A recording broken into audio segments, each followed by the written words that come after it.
Assalamualaikum. Hai guys, pada video kali ni aku nak cerita satu anime ataupun kisah yang begitu menarik lah, ataupun yang boleh memberi nostalgia kepada kita, iaitu ialah Doraemon. Tapi sebelum tu, hampa yang mana yang baru sampai ke channel Faiz The Studio, jangan lupa tekan button subscribe dan notification agar tidak ketinggalan dengan video-video yang akan datang. Hampa memang sempoi. Okey, jom kita mula. Anime Doraemon ni dia menceritakan tentang seorang budak yang bernama Nobita. Yang mana kita tahu Nobita ni dia mempunyai begitu banyak sifat negatif lah. Antara dia ni malas. Dah lah malas, lepas tu tak pandai. Dah lah tak pandai, lepas tu suka menangguh pula. Tu antara sifat-sifat Nobita ni lah. Dan Nobita ni juga dia bukan setakat mempunyai sifat yang negatif, dia juga bahkan selalu menimpa musibah yang malang lah pada dirinya. Tapi akhirnya ada suatu robot ni yang bernama Doraemon yang datang daripada abad ke-21. Doraemon yang dia main nak ubah hidup Nobita untuk menjadi lebih baik. Dan Doraemon ni asal dia berwarna kuning, tapi sebab apa dia boleh jadi warna biru? Ni mah aku nak cerita ni. Dekat tempat Doraemon ni ada banyak lah robot macam Doraemon tu, semua warna kuning, dia pun warna kuning. Dan Doraemon ni antara robot yang tidak pandai lah, dan dia pun dibuang daripada kilang robot-robot tu lah, sebab Doraemon dia tak pandai. Dan Doraemon ni juga dia telah menimpa satu kemalangan lah pada diri dia, iaitu ada satu robot tikus telah menggigit telinga Doraemon tu, yang menyebabkan akhirnya Doraemon tak ada telinga. Dan bukan sebab tu yang menyebabkan warna Doraemon menjadi warna biru. Yang menjadikan dia warna biru bukan sebab apa, malah dah kena gigit dengan tikus itu, dia pun rasa sedih lah kan. Bila dia rasa sedih, dia buat satu hal pula. Dia pergi minum satu ramuan ni yang berlabel sedihan. Dia dah sedih dah, lepas tu dia minum ramuan yang boleh buat dia lagi sedih. Akhirnya dia menangis lah, sehingga boleh katakan dia nangisan dia tu meraung lah. Kira nangis memang teruk betul lah. Sehingga kan warna kuning pada badan Doraemon akhirnya tanggal. Dan yang tu antara kisah Doraemon ni, macam mana daripada dia warna kuning boleh jadi warna biru, dan dia ada telinga tak ada telinga. Dan kita kembali kepada zaman Nobita, di mana akhirnya Doraemon ni dihantar ke zaman Nobita bukan sebab apa. Nobita ni kan dia mempunyai sifat negatif yang begitu banyak kan,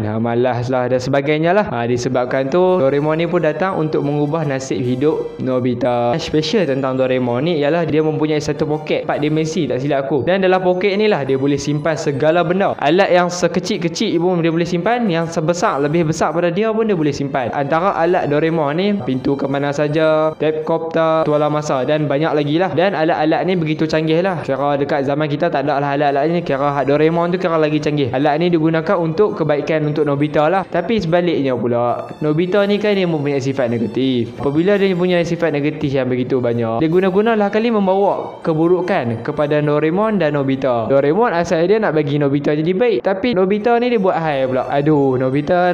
Dan Nobita ni juga walaupun dia ni malas dan sebagainya, tapi dia tetap ada kawan, iaitu antara kawan dia ialah Shizuka, Giant, Sunio dan Dekisuki. Yang mana kalau kita tahu Shizuka ni dia orang perempuan yang dalam cerita tu lah, boleh katakan Nobita ni hero, Shizuka tu heroin dia. Lebih kurang macam tu lah. Dan Nobita ni amat menyukai Shizuka lah pada waktu kecil, tapi Shizuka ni dia tak ada perasaan apa lagi pada Nobita pada waktu tu. Dan Giant dan Sunio pula boleh dikatakan watak yang jahat lah. Bukan jahat tahu mana pun, kira suka membuli, suka perkenal Nobita. Nobita buat sikit salah kena lah. Kalau Nobita tak sokong pendapat Sunio dan Giant pun kena juga belasah. Dan seorang lagi kawan Dekisuki, yang mana kalau kita tahu Dekisuki ni dia boleh dikatakan dia punya perangai berlawanan dengan Nobita. Yang mana kalau kita tahu Nobita ni malas, tak pandai dan sebagainya, tapi Dekisuki ni boleh katakan kita terbalikkan dia. Dekisuki ni begitu pandai, rajin, boleh kata complete set lah. Sehingga kan ditunjukkan dalam anime boleh dikatakan Shizuka ni lebih suka kepada Dekisuki lah berbanding Nobita. Jadi Nobita ni pun dia dah suka kat Shizuka. Lepas tu Shizuka pula lebih tertarik kepada Dekisuki. Jadi Nobita ni pun cemburu. Dan antara movie yang terbaik yang ada dalam anime Doraemon banyak lah. Dan antara yang aku nak sebut Doraemon Stand By Me, lepas tu Doraemon Nobita The New Dinosaur dan sebagainya lah. Dan yang bestnya tentang movie-movie Doraemon ni, dia membawa kepada satu adventure, satu jalan cerita yang begitu lengkap lah, dengan pengajaran dia, dengan jalan cerita dia,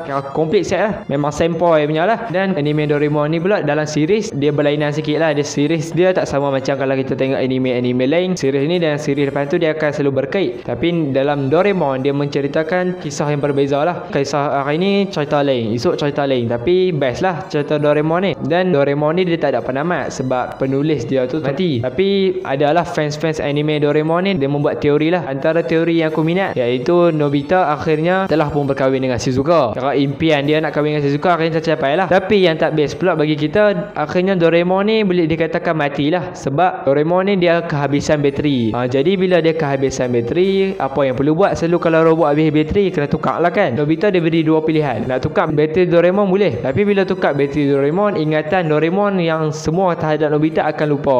Jadi Nobita ni dia tak maulah benda-benda macam tu terjadi. Pilihan kedua, Nobita ni kena tunggulah pakar-pakar doktor daripada zaman bila-bila ke, zaman hadapan akan datang ke untuk membaiki Doraemon. Tapi nak tunggu tu sampai bila? Sampai mampu Nobita tu pun takkan main punya doktor-doktor lain. Dan akhirnya Nobita ni dia bertekad lah untuk belajar bersungguh-sungguh kerana sebab Doraemon datang kepada dia untuk menjadikan dia lebih baik kan. Kerana dia nak buktikan kepada Doraemon lah bahawa dia tidak akan mensia-siakan usaha Doraemon selama ni. Jadi dia pun rajin belajar dan sebagainya sehinggalah Nobita ni dia menjadi saintis. Apabila dia jadi saintis, akhirnya dialah yang telah membaiki Doraemon dan akhirnya Doraemon pun terjaga dan boleh dikatakan keadaan seperti biasalah. Cuma waktu tu Nobita sudah dewasa lah. Dan daripada kisah Doraemon ni kita boleh ambil lah sedikit moral yang ada kan. Tali persahabatan yang begitu kuat antara Nobita dan Doraemon. Jadi kepada hampa semua, hargailah kawan-kawan hampa kerana kawan ini tiada gantinya. Setakat itu saja huraian aku pada video kali ini. Aku Bro Aiman.